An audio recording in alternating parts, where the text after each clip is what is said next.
in distress. Are there any there? SOS? Are there any Americans out there that give a damn? You know, the official story is there were no explosions, there were no explosives, there were no explosions that brought the through. And I understand if something collapses by happenstance, it's probably not going to have a lot of order to it, a lot of similarity. But if you look, I'm going to show you a couple of things that are very interesting. Doesn't show on the TV very often that day. It's actually the first building. They only show it a couple of times because it's so obvious it's exploding. Into that space. I don't know that it will ever be safe. I think the rescue people that are in there trying to save people are very much... The building falls, and I will show you, point it out. Take a look. You'll look for a corner of the building. Collapses, a corner is left because you can see the explosions going down into that space. I don't know that it will ever be safe. I think the rest... And these explosions are blowing mass away and leaving the corners. Into that space. I don't know that it will ever be safe. I think the rest... When the explosions are done, the corner is left standing. Much at risk, as they always are in these kinds of disasters. And collapses slowly as you watch. You'll see the first one, the corner collapses and it falls in a corner, bends and it falls quickly in the shot as everything hits the bottom. Everything, once the collapse goes all the way to the bottom, you'll see the corner much at risk, as they always are in these kinds of disasters. Like along a tree just falling, or along a twig. But much at risk, as they always are in these kinds of disasters. If you'll take a look at the second building. Streets of Lower Manhattan just falling away. We know that as you see it there, it's just falling away, just falling out of the sky, falling into pieces all over Lower Manhattan. And so you can understand the tremendous amount of ash was dumped on Lower Manhattan today. Roughly 50,000 people work in the towers in the center area on a daily basis. And then, of course, there are additional tens of thousands of tourists who would come to the tourists who want to see the tremendous vantage point you would have from the top of the... You'll see the second building. Do notice on the second building, at the end of the collapse in this shot, they actually zoom in. They zoom in to take a look at this corner left standing. This is not engineering evidence. This is commonsensical evidence. I'm trying to show the normal American that, look, this is not hard to understand. Buildings collapse exactly the same. They couldn't have done this, ladies and gentlemen. Steel, and it just doesn't operate this way. Both of these corners are left standing because these are perfectly symmetrical explosion buildings down exactly the same way they were. Also expressing a certain amount of what I think is best described as anger at the comments by the Taliban government, by Wakil Ahmed Mutawakel and leaders over there who have commented today, in which they deny that Osama bin Laden has ever organized terrorism out of Afghan territory. One official calling that lies, lies, lies, lies. And there's a certain amount of black humor also. On the streets of New York. She's joining us by telephone. Rose, can you hear me? Yes, I can, Judy. What are you seeing? Tell us where you are. I am about 2 blocks north of where the World Trade Center used to be sound, almost like an explosion sound, and another chunk of it will come flying down into the street, creating a situation where rescue personnel just have not been able to get close to this building now for over an hour. And Rose, where, again, you are how close to what's going on here? I'm about, I'd say about 2.5 blocks north of the World Trade Center. And are you still seeing victims injured being taken away or walking away, or is that... No, right now there's absolutely nobody that's getting anywhere close to that building. There's just a huge and enormous pieces of debris just falling one right after the other.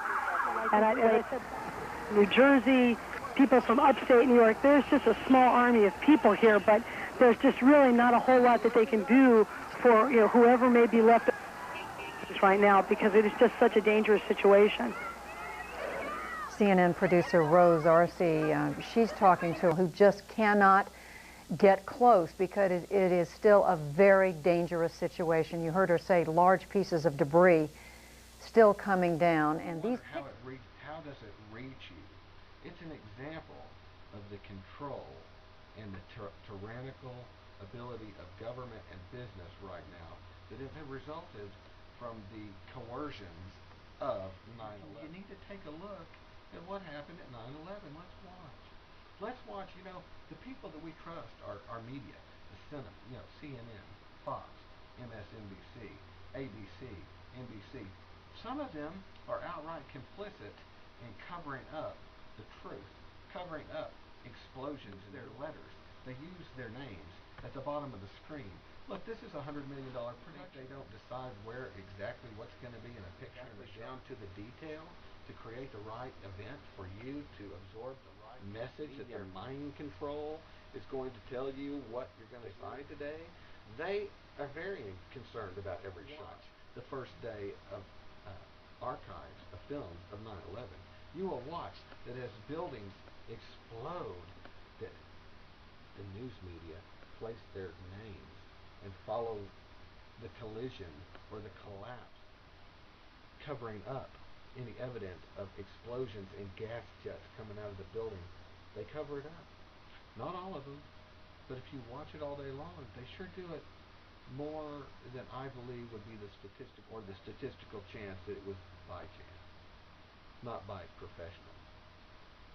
But that's something for you to research and look at. Blatant manipulation. This whole context has been about explosions. 9 explosions. We have firemen on the scene talking about explosions. We have other people stating explosions, and we have now a reporter, CNN, who is out 2 blocks north of the World Trade Center on the phone, not by picture, reporting what she sees. And she says that we are not able to go in because there's small explosions going off. It's too dangerous.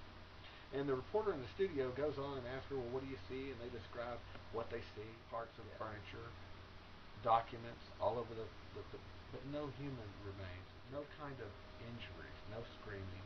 None of this is described. It's just all paper. Though outside, the politicians are saying the rescue effort is being sold on the outside, but on the inside, it's very. And she explains that they can't go in because there's small explosions, and the woman inside the studio asks her to describe, and she describes what she sees, and the one in the studio says again, do you see anybody being pulled out?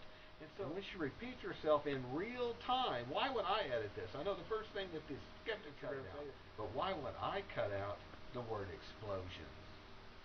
We're trying to sell you on the fact that there are explosions. Again, what you're hearing is her saying, again, there was a huge explosion and large parts of the building are falling down, so we can't go in. And then at the end, it's so interesting, to create the shock and awe, the need for blood. We need blood, y'all. Every time there was a fact on the like you might want to examine it with your rationale, they took you back to the blood and the guts and the gore, and they turned you from a rational person through shock and awe, mass media, mind control. Very interesting how they did it. To watch the archives of the entire day.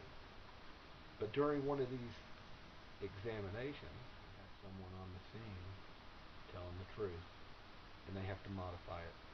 And a part of the modification is at the end of it, she says, so there's not much we can do for the people left in the streets, because it's not safe.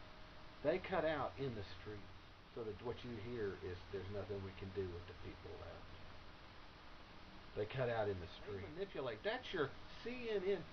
Somebody in real time edited that and took out explosion in the streets to cover up that there were any explosions, because it wasn't explosions. Explosions would need some trickling and fixing and setting things up for days before the attack. That couldn't be an explosion. So they got to cut out explosions. And while you're thinking about that, did they just cut something out? Bring back the shock and the awe and the need for blood because there are people left. And we can't do anything about the people. Can you get blood to the nearest blood donor, please? We need blood for all these office furniture people. I'm not saying people didn't die on 9/11. Because the police and the firefighters that were at the scene first, that heard all this, they died. They had to die because it was the terrorists.